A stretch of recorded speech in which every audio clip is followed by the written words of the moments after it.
Doug lies down on the ground and Griff gets comfortable on his friend's belly to act as a chair for Kenny, who proceeds to pee on Doug's leg. Afterward, the group keeps moving and Doug apologizes to Griff for their fight. He admits he's always been jealous because Griff was brave enough to chase his dream. The touching moment is interrupted when the anaconda appears above him and captures him with its mouth to take him away. Griff wants to help him, but Claire convinces him to run. Griff blames himself for Doug's death since this trip was his idea, saying it should have been him. Kenny observes the area with his binoculars and confirms the boat is close, but they must cross a big open field. It would leave them very exposed, so they need a distraction. Suddenly, they hear a noise and the trio looks around only to find Doug's body together with a dead boar. Kenny touches him and confirms there's no pulse, so he thinks they can use Doug as the distraction. The group moves Doug and the board to the middle of the field, keeping them standing with tape.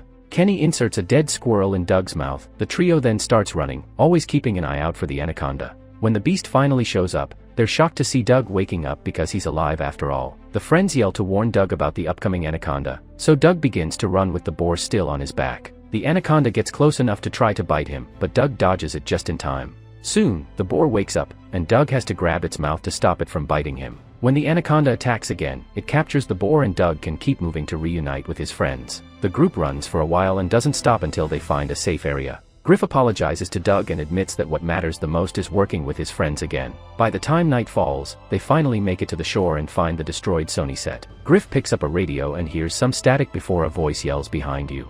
The anaconda appears on the set too and the friends run as a flare hits the animal in the face. At that moment, famous actor Ice Cube, who was part of the previous film, comes out of the shadows and shoots a few more flares to keep the anaconda at bay. Then he guides the group to his hiding spot inside a broken boat.